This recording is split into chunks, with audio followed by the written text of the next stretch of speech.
Bonjour à toutes et à tous. On va être obligé de faire, hélas, très court.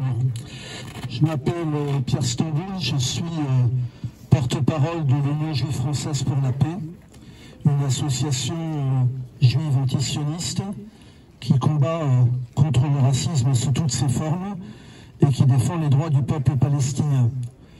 Vous savez qu'en ce moment, il y a un génocide à Gaza. Personne ne peut l'oublier.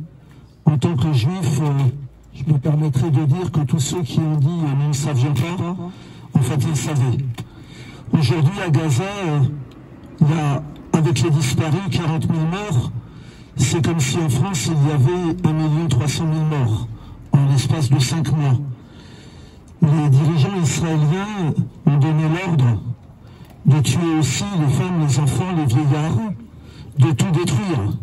Ils ont détruit la quasi-totalité des hôpitaux. Il en reste pratiquement 2 qui sont en état de marche. Ils ont tué 420 personnels médicaux. Ils ont tué des centaines de journalistes. Ils organisent aujourd'hui la famine à Gaza. Organiser la famine, ça veut dire que côté Rafah, il y a des centaines de camions qui sont là pleins de vivres, des vivres qui sont en train de pourrir et que les Israéliens ne laissent pas rentrer. En tant qu'association juive, nous savons que le sionisme qui a créé cette situation, c'est un crime contre les Palestiniens, mais pour nous, juifs, c'est une injure à notre mémoire, à notre histoire, à notre identité, parce que nous avons subi un génocide. Nous savons très bien que les gens qui sont à la tête d'Israël aujourd'hui sont des fascistes et commettent un génocide. Si j'avais eu le temps, mais je ne l'aurais pas parce que la police et la direction de l'université nous en empêchent, je m'exprimerai plus longtemps. Je tiens à dire que mon père a été le seul survivant du groupe Manouchian. Il y avait 67 arrêtés en novembre 1943. Il est le seul à être revenu. Il a été déporté à Buchenwald.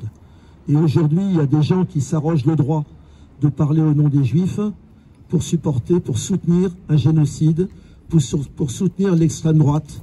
Et on a tout ce que le monde compte de fascistes, d'extrême droite, d'antisémites qui soutiennent le régime israélien.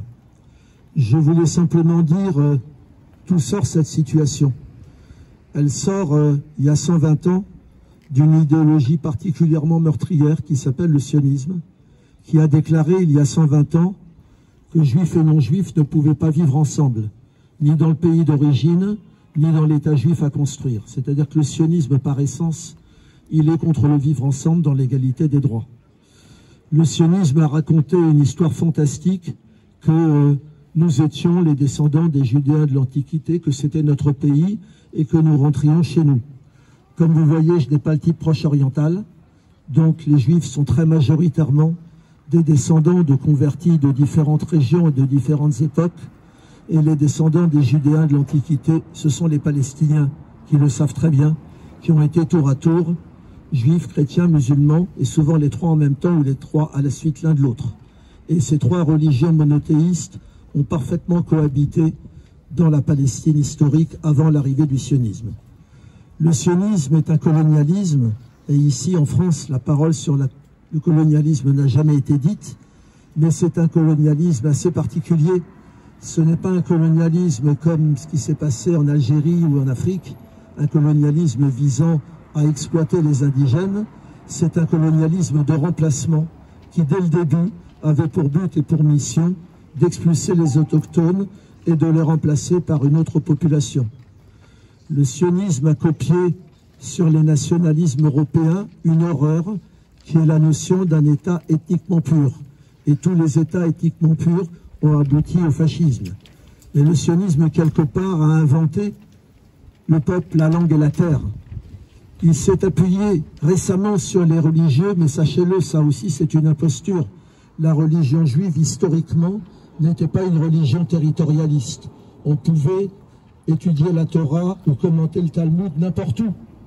Il y avait l'an prochain à Jérusalem, ça ne voulait pas dire je vais à Jérusalem, j'expulse les autochtones et j'ai créé un État. Ça veut dire mes pensées vont vers Jérusalem comme celles des musulmans vont vers la Mecque. Le peuple élu, ça n'a jamais voulu dire celui qui a plus de droits, ça voulait dire celui qui a le plus de devoirs. Et dans la religion juive, l'usage de l'hébreu était un usage uniquement religieux. et il était interdit de retourner sur cette terre avant l'arrivée du Messie. Donc détrompez-vous sur une idée, le sionisme n'est pas né de la religion. Ben Gurion disait « Dieu n'existe pas, mais il a donné cette terre au peuple juif ». C'est-à-dire que le sionisme a utilisé la Bible comme un cadastre, comme un livre de conquête coloniale. On a raconté que en 1948, les Arabes, on ne disait pas les Palestiniens à l'époque, étaient partis d'eux-mêmes. Eh bien, c'est complètement faux. Les historiens israéliens ont confirmé ce que les Palestiniens avaient toujours dit. Il y a eu en 1948 un nettoyage ethnique programmé, prémédité depuis de très nombreuses années. Et le peuple palestinien est aujourd'hui un peuple d'exilés, un peuple de réfugiés, et il ne peut pas y avoir une paix sans le retour de ces réfugiés. Les Palestiniens aujourd'hui ne demandent pas la lune, ils demandent une seule chose, qu'on leur applique le droit international. Leur appliquer le droit international, ça veut dire la liberté. La liberté, c'est la fin de l'occupation, la fin de la colonisation, la libération des prisonniers. Il faut savoir que 900 000 Palestiniens ont connu la prison depuis 1967. Ils demandent la destruction du mur qui balafre la Cisjordanie et ils demandent la fin du blocus de Gaza. Ils demandent aussi l'égalité des droits pour tous les habitants de la région, quelle que soit leur origine, quelle que soit leur identité supposée, quelle que soit leur religion ou leur non-religion. Et ils demandent la justice. Le crime fondateur ayant été d'expulser tous les Palestiniens, ils demandent que les réfugiés puissent rentrer chez eux. Ils demandent maintenant aussi le jugement des criminels de guerre, de tous ceux qui ont appelé les Palestiniens des animaux humains et qui ont autorisé qu'on tue les femmes, les enfants et les vieillards. Comme c'est très court ce que je vais avoir à dire, j'ai été 2 fois à Gaza, en 2013 et en 2016, par rapport à tout ce qu'on dit. D'abord, le racisme, l'antisémitisme, il est né en Europe. C'est en Europe qu'a eu lieu le génocide nazi. Les Palestiniens sont totalement étrangers à ça. Partout à Gaza, je me suis présenté Union juive française pour la paix. Et partout la réponse, ça a été « Nous sommes contre l'occupation, nous n'avons rien contre les Juifs ». Les Palestiniens de Gaza, c'est un peuple très hautement éduqué.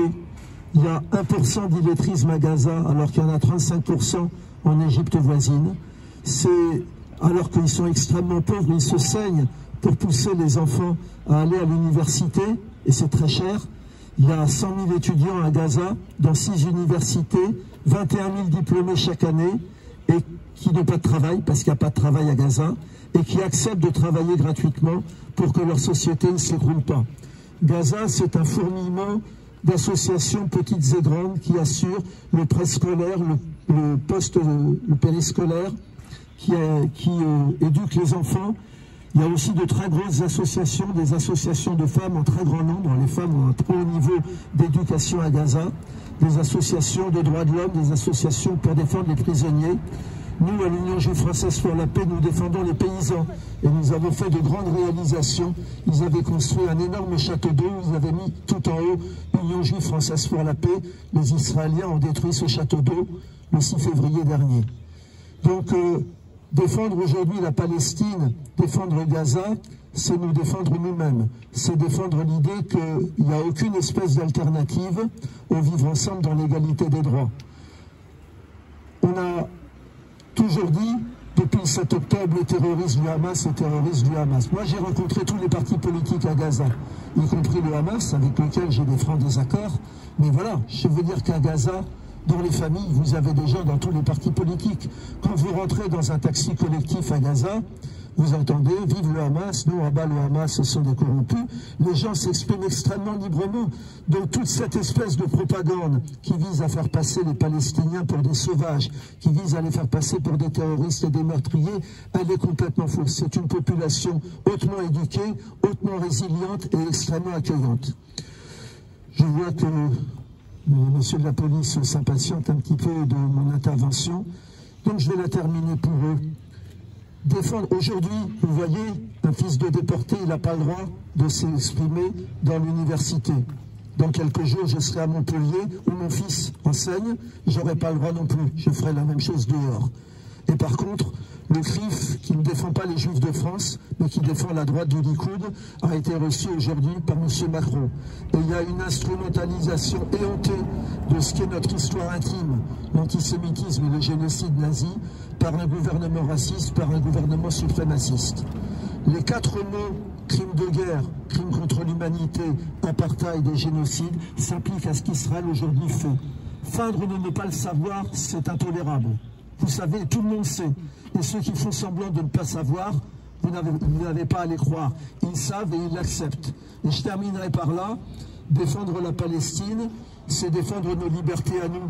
Sachez que dans les manifestations, les gaz qu'on respire, ils ont été fabriqués en Israël. Sachez que ce pays, il est devenu le laboratoire mondial de la répression et de l'enfermement. Et c'est pour ça que toute l'extrême droite, y compris antisémite, le soutient. Donc, venez nombreux à toutes les manifestations pour la Palestine. Allez sur notre site de l'UJFP, vous verrez ce qu'on fait quotidiennement pour la population de Gaza, et on lâche rien. Bravo. Bravo.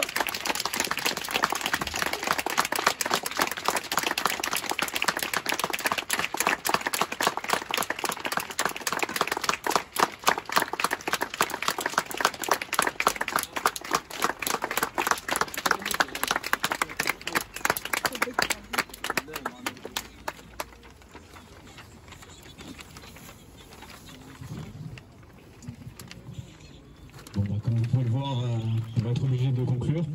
On se rappelle quand même que pour l'organisation de cette journée, on a d'abord reçu des signes comme quoi c'était la préfecture qui voulait interdire. Il n'y a jamais eu d'arrêté préfectoral.